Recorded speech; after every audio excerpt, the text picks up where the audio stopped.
so they can see what in the world we're talking about today. And so let's just jump right in. I mean, this is such a hot topic for so many people because, I mean, you know, if you want to have a business, you need to have staff. That's for sure, and it's a constant battle. Every day. Are For you years frozen? and years. So one of the, I know, like, look, you guys, I'm just going to apologize now, everyone. I don't know what's up with the internet today, but it has been freezing all day long. Like, I should just download the soundtrack from the movie Frozen and let you, like, That was it. listen It was to your it. fault. Anyway, all I can ask the universe is please let us be frozen in a nice, lovely pose and not some like horrible screwy face. So I'm going to try to smile extra today just in case I get caught frozen. We thought it was important to talk about interviewing and also, of course, the trial period, which if you don't use, you definitely need to start right now. And Colleen has had extensive education in how to interview people for jobs. So we're going to let her go, and I'm going to listen as hard as you are going to. So one of the first things I learned, I'm not on Facebook actually, Kate. Are you on Facebook? Let me get on here really fast so that I can see who's joining us and any comments, questions.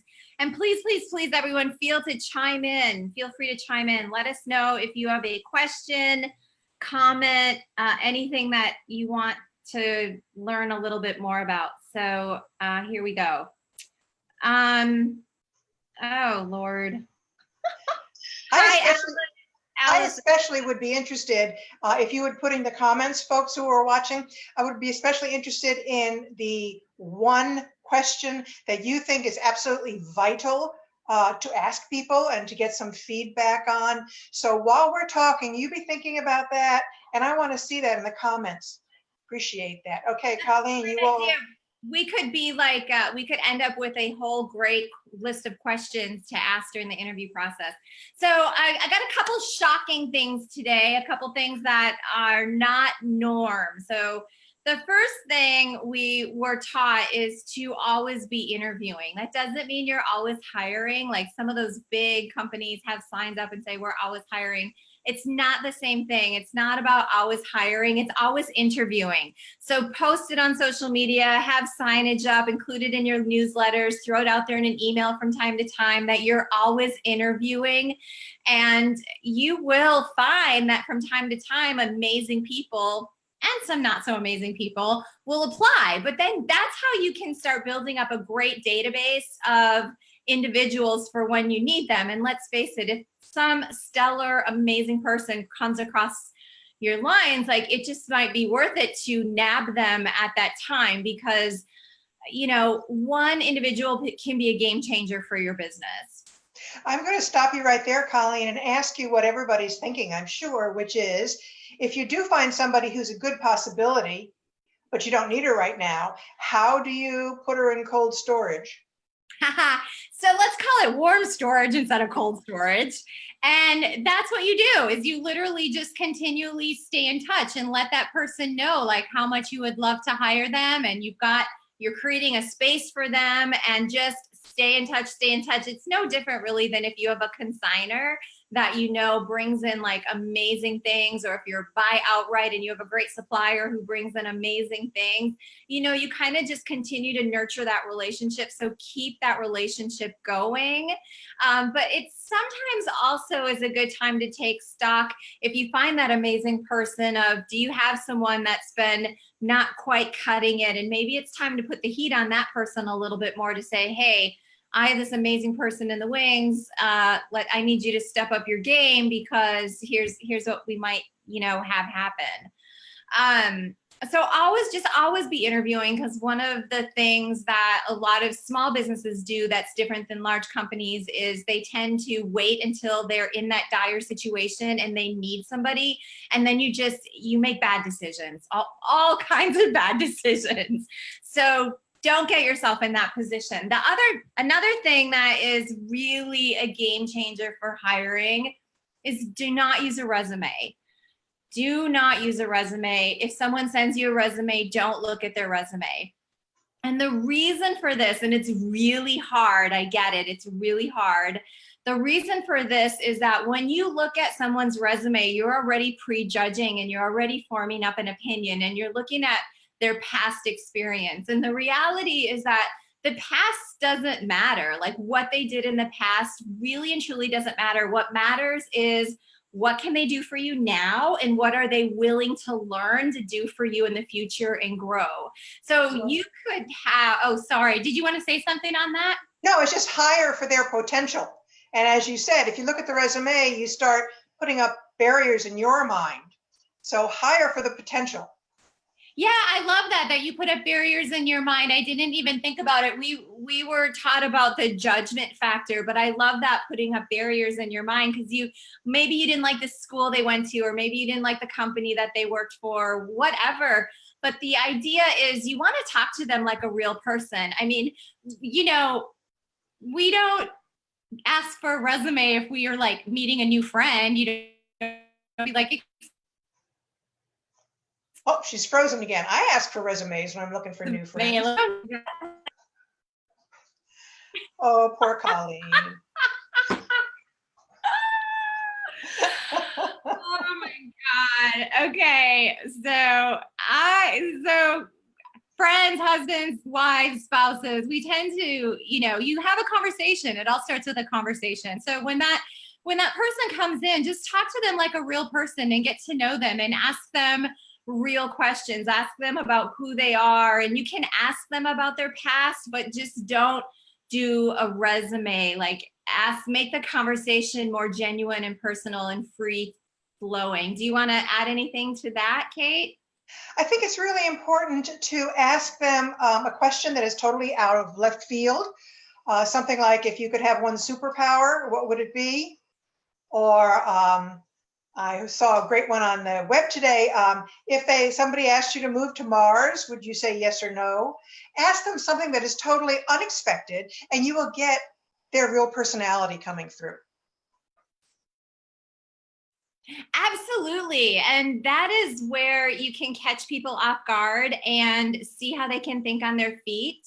And a question that you should always, always, always ask, hands down, is what is one of their most challenging situations they've ever been in professionally, and how did they handle it? Do you have any comments on that one? That one, and the opposite. Why did you leave the company that you were with? What was a situation where you couldn't handle it, you didn't handle it? And again, those are things that make people really talk about who they are and how they react to things. I always found the question, what was the best thing that you ever did in a former job, really interesting. Because they would say things like, I increased the profits this much, I did this, I did that, I did their social media for them. And you start finding out more from them than you ever would reading their resume. Now, I agree with not reading the resume beforehand, but you do need to read the resume at some point, perhaps before the second interview. So we were trained to just not do the resume unless it came down between two people. Like if you're just looking at two people, but again, it's all, I'm just sharing like what I taught, and Kate is sharing like her experience and what she's been through. So you kind of just have to feel through for what feels right for you. It is very, very unique and different, very outside of the box. Yeah, very, very much one-on-one. And I think one of the most important things to do, even before you start interviewing or you start planning how you're going to interview, is you need to identify what it is you're looking for. And the easiest way for me to do that was to look at my best employees and see what their traits were, and see if I could list them, quantify them, qualify them, cement them down, and look for those traits in somebody else. Of course, you also need a job description. If you're just hiring for a warm body, you need to know, what this person's going to do, when they're going to do it, what skills they need or are willing to learn, what hours you need them. Yeah, we all, because we're small businesses and we can't pay big prices, we all tout the flexibility and scheduling, but that doesn't mean come on in any 20 hours you want during the week. I mean, you still need to have a job description that says Monday, Wednesday, and Friday mornings and Saturday afternoons. So in Sandler, in the Sandler training program that I went through both the Sandler sales program and the Sandler management program. And what you're describing, Kate, is called the upfront contract. And an upfront contract is where you have that verbal agreement, whether it's with a client, a consignor, or in this case, we're talking about an interviewee, but it's an upfront contract of like, these are my expectations. And this gives the other person, the interviewee, an opportunity to say, well, would you be willing to make these concessions? And you can kind of have that conversation or that dialogue about, these are your expectations as a business owner, these are the needs and wants or expectations, and you can see, like, is it going to work or is it not going to work? And having that upfront contract then allows you to say immediately, yes, we can proceed on to the next step, or I don't think that this is going to be a good fit. And I'd also like to add into that, there's two kinds of stores, like levels of stores. There's the really, really small businesses that are growing, and so you kind of need to handle or hire that cross-training staff member who does everything. And then there's the other type of staff member, or the other kind of store that can hire individual departments or individual jobs. And so regardless of which position you're in, like what you had said, Kate, to make sure that you have clear-cut job descriptions is so important. Because if you're making it up as you go along, that's a recipe for disaster. But people need to know, like, what it's already to know what they're empowered to do. Like, what can they do in the job? Like, how creative can they be? I think we are frozen. So I don't know if you all caught that. Okay, did you catch all that? I said something really good. I wanted to make sure say it again. What the hey? It's cheap. It's Facebook. It's free. So what I had said is it's really important that you have clear-cut expectations, both for you and for the interviewee, so that, number one, the interviewee knows what the parameters are in which they're operating, but on the reverse side, they also know how much leeway they have, how much creativity can they have, like what, if you're a really creative person and you're being hired to fit in a box, like that might not be a good fit. So if you have that job description. Oh, and unfortunately, I got frozen again. But yeah, if you have, the point of interviewing is you want to get a feel for that person's attitude. So if you flub it up a little bit, or if you freeze or whatever, you want to watch their attitude. You also want to get a feel for their skills, of course, and you want to get a feel for their experience. If you're hiring someone to be a Jack or Jill of all trades, you do need to know whether or not they are afraid of a point of sale computer. You do need to know that they are available on Saturdays, that kind of a thing. So you can't be terribly free flowing, but you need to go into the interview knowing what you want and what you're going to get out of it, but not in such a strict mode, like Colleen says, that you're scaring off people who are creative, because God knows, we can all use some more creativity in life.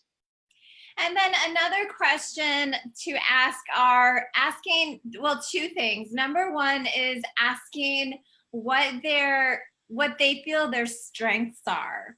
And then looking at their strengths and saying, okay, can I play up on those? Are those strengths that will really benefit the business? And then asking for their weaknesses. But when you ask for their weaknesses, like let them know that they're not necessarily being judged, that you just want to know, you know, for your own information what their weaknesses are, because a lot of people, you know, they're being judged, they're like in the spotlight, and so you want to just let them know and be comfortable talking with you, but ask them what their weaknesses are.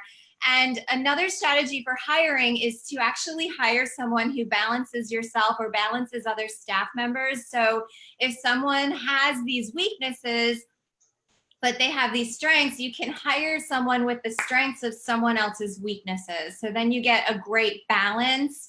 Otherwise, you could end up in the store with a lot of great people who are really, really good at all the same things. Meanwhile, you have this other side of your business that kind of goes like totally ignored because no one's good at it and no one wants to do it. You got to balance the left brains and the right brains. Yes, absolutely. One of the things that I think is a really important question, I don't like asking people their weaknesses. I'd rather phrase it differently. Perhaps what areas do you feel that you would like to develop more, that you might perhaps be a little bit soft on? That sounds, I think, to me, a little bit better than asking somebody what their weaknesses are. But what I wanted to say is one of the most important questions that I think should be asked is, why did you apply to our store? Think about it. You know, they could apply anywhere they wanted. Now, their answer could be because you're on the bus line, or because I really like consignment and resale, or it could be because my sister-in-law works here, you know, or whatever. But that's a real revealing question to ask. Why did you specifically come to talk to me about a job? That's a great question, and it gives you an amazing insight into that person. And another question we were taught to ask as well is what are your ultimate dreams and goals in life? And that is a tough one to handle, but I've done it personally, and it's pretty cool because I just let the person know. I say, look, I know I'm not your dream job. I know that working for me is not like, you know, like, oh, I've reached the pinnacle of life. I said, I know I'm probably a stop on the way. So let me know where that way is. Let me know where you're headed. And that way, when we're working together and I'm providing you with opportunities for growth, I can make sure that they're in line with really where you want to go and what you want to do. And the reality is that some people might end up being with you for years and years and years. But if you find out like kind of what their desires are and what their goals really are, it's pretty cool because then you can really support them, and then they feel like they've been open and honest, and they're getting that support. They're not like hiding from you like, oh, I'm just trying to get this job because we all need a job. I'm just trying to get this job to get a job. You know, I had a young man work for me for a little while who had political aspirations. He actually wants to be the mayor. And that was really cool. That way I could, you know, kind of everything we did, I could tie into like, this is really going to help you in this situation or that situation. And it made sense. The training process made It makes the whole job more valuable. Are we frozen again? It makes the whole job more valuable. Does. I know. Sorry, Colleen, you're freezing an awful lot. It makes the whole job more valuable if you know what that person's alternate dream is. If she wants to become an RN, you know, while you're working with her, you can steer her towards people who are RNs or who know somebody in the nursing school at Ohio State, something of that sort. And it's a give and a take, and you're helping people along the way. And usually, not always, but usually the people that you're hiring are younger than you. And it's nice to be able to be a mentor. Are you unfrozen now, Colleen? I think so. We'll see. I think I'm unfrozen. And then I want to share a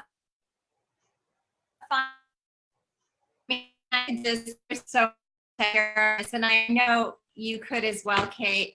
And Alice Rosen Melcher has joined us, and she said she gives her interviewees 5 minutes to put together a head to toe outfit, And I think that's a great idea. Another idea, like again, that we were taught to do, and I've done it, and it's so revealing, is you put them on the spot and you throw them on the sales floor. Now, in my case, my sales interviewees had to pick up the phone and do cold calling, and they know nothing about my business. Like, they were selling mobile apps, they were selling some digital marketing. And I told them, I said, I don't care what happens. I just want to see you do it. And what they're proving to you is they're proving that they're fearless. They take the initiative. They're willing to go out and try it. And that's the kind of person you need. And let me tell you that I had a young man that interviewed beautifully, just beautifully. And I loved him. And I was like, this is guy. Like, I already made up my mind he was going to be hired. And then it came down to, I need you to make a couple cold calls. Here's some phone numbers. And he froze. He just froze. So because I wanted to hire him so bad, I broke all the rules, and I continued to nurture and encourage and motivate and inspire. And I finally got him to pick up the phone and make the calls. But it turned out that he was a disaster. I hired him, of course, because I really liked him. But had I stuck to the process and stuck to my guns and realized right then and there, and it turned out that he suffered from very, very bad anxiety, and doing sales and cold calls actually made him sick on the job. So a couple months down the line, he called me up and he said, this job is literally making me sick. And I was like, what do you mean by that? And he said, I have really, really bad anxiety. I take medicine for it. Well, guess what? It was all right there in the interview. But because I was so like, I love this guy, I hire you. So create your own set of hiring questions and guidelines and stick to them. One thing I love to do is, after I've talked to the person for a while, it might be the first interview, it might be the second, I'll take them out on the sales floor and grab something, anything, a handbag, a pair of shoes, a dress, off the sales floor, and shove it at them and say, okay, I am buying that dress from you. Sell me something to go with it. And I'll give her time, or him time, to go around and figure out, now, what am I going to sell this person? I want them to know that they can upsell. I want to know myself that they can upsell. If they're just order takers, I don't need them. They can go work at Dairy Queen. But I want somebody that's got the creativity and the chutzpah, to go around the store and say, this dress looks great this way, but look at it with this belt. I mean, it makes it just edgy, and grab these little booties with it, and, fantastic. And I'll look at him like this, and he'll go on and find something else. The interaction between pretending that I'm the customer and I'm buying something and he's supposed to upsell me is another idea, the same idea as doing that cold call. Were you cold calling strangers, or were you cold calling friends of yours? No, they were legitimate strangers, and I didn't really care, because I know it's a numbers game anyway. So, you have a list of 1,000 people to call, so pick 3, and it was fine. But yeah, they were actual legitimate cold calls. But again, there's also, if a trained professional, there's ways to handle that, because you can actually pick up the phone and call and say, hi, you don't know me, but I'm calling from this company. And honestly, I'm calling because I'm in an interview right now and they're making me cold call you. So there's actual professional ways to handle that. And had he done that, of course, I would have been like, oh, this guy is amazing. And that brings me to one other thing that I want to say. When you look at someone's resume, they can look really, really amazing on paper. But here's the thing, I have hired some pharmaceutical reps. So all due respect, if you're a pharmaceutical rep, or one, or you're married to one, with all due respect to them, pharmaceutical sales is completely different than a lot other typical kinds of sales. But they came to me and they wanted to work for me. And I mean, gosh, like, I thought they were going to be the golden goose. I mean, I went to church and put extra money in the collection plate and said, thank you, God, what have you brought to me?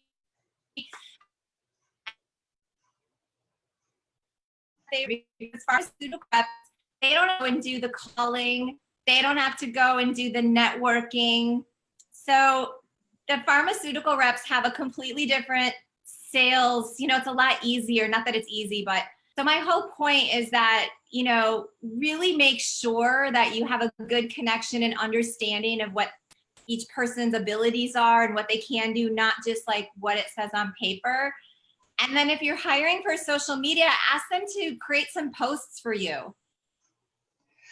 We also promised to talk a little bit about trial periods on this segment, the Kate and Colleen show. And the trial period usually is 30 days, sometimes it's 60 days, where the person is able to try out your job, and you have put forth the idea that you're trying each other out. You can back out, she can back out, no hard feelings, that sort of thing. But the trial period, I really want to stress to you, is your trial period as a boss.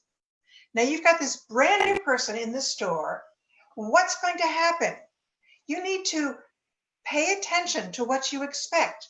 And if it's not what you expect, correct it immediately. If she shows up late, the second day of a trial period, take her aside and say, we do not do that.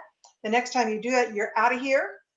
Really, set the parameters at the very beginning. They're going to be testing you as a boss. And if they show up on a Saturday morning hungover from Friday night, or if they show up late, or if they don't approach customers, if you tolerate that kind of a thing, they're going to figure it's okay. They're going to keep doing it. So actually, a trial period is probably more stressful on you as a boss than it is on the person that you're trying out. Don't be their friend. That's the main thing that I was guilty of, and that most resale shopkeepers are guilty of. You're not their friend, you're their boss. Yes, you like them. Yes, you want to hear how their kids are doing in school and that kind of a thing, where they went over the weekend, but you're not their friend, you're their boss. Remember that. Colleen, I'm sure you've got wise words to say about that. Yeah, so you have to just keep that kind of little bit of a line, that little bit of a barrier, because as their boss, if you become their friend or if you become too involved, then all of a sudden their problems become your problems. I've had staff people ask me for advances. Our staff gets paid based on our client payment plans that we have coming in. So to give an advancement, yes, I can do that. But then all of a sudden their problem is becoming my problem. So you do want to have like a great relationship with people, but you just need to make sure that there is that line. Otherwise, it becomes really hard. If you have to make a tough decision, it becomes a lot harder if something's not working out. And so, and I think that that's hard, because when you see everybody every day and you're with everyone every day and you're working alongside them and you do want to get to know them, and you do, someone comes in and they had a fight with their boyfriend or their spouse or something, and you need to let them get it out. So, let them get it out and let them talk to you and let them know that you're a good listener, but just don't take on their problems. Just be a listener and then say, okay, take an extra 5 minutes, get yourself together, and then, let's carry on with the job. So yeah, that was a really, really great point. Another really important point in the trial period is, are they asking for changes in the schedule?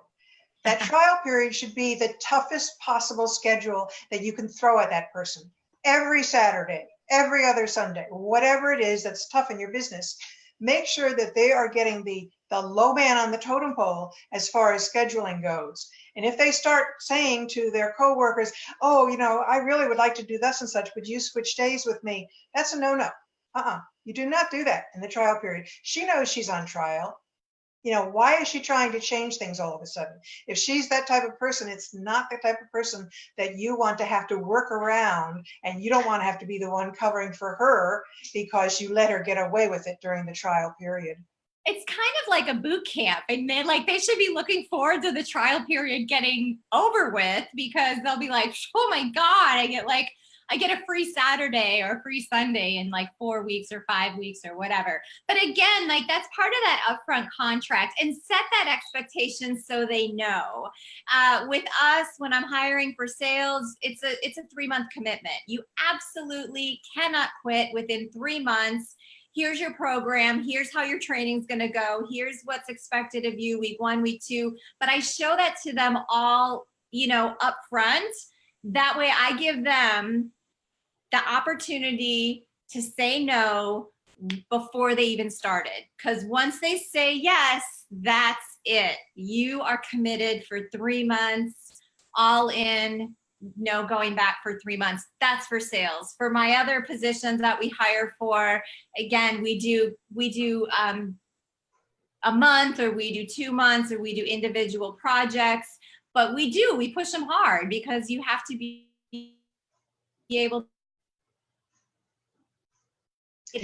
That's another wonderful topic. see how they respond. Oh, I can't tell whether you're frozen or you're not saying anything. I'm not. Well, I don't know. Another topic that perhaps we could take another show, and perhaps the internet will be a little bit stronger. In the Carolinas, it's probably flooded out, is why it's not working so well for Colleen. But another topic that we should take up, I think, is actual training. I mean, there's a lot of stuff people have to learn to work with us. Even if they're only specified with one job, they still have to learn an awful lot of things. And if they're a Jack or Jill of all trades, they have to learn everything that you know and more. So training is something that needs to be structured and planned for, and so on. So that might be another good show at another time. But maybe next week we'll tackle something a little more fun than employees. What do you think, Colleen? Oops, I think she's still there. It's such a, I know. I'm so sorry about this internet, guys. So I think continuing our series, and we're coming into the holiday season, so it's probably a great time to continue this series on staffing. And it's probably, I don't know about you, Kate, but it's probably the #1 thing that I hear, like anytime you talk to any business owner, not just within our industry, but everybody is like, oh my gosh, like hiring and find the right people and employees. So I think this is definitely a really, really hot topic. And a few shout outs here to Ellen and Jessica and Anita, who also joined us. If you have questions, continue to write your favorite interview questions, write your favorite interviewing tips that you have. We'll continue to answer them. So sorry about the internet today, guys. I don't know what's going on. Could be the water flooding. I just don't know what's going on. But anyway, we will see you next week on Tuesday. Kate, any final words? Nothing except what my mama always used to say, which is go out there and sell something. All right, see you, everyone. Bye now.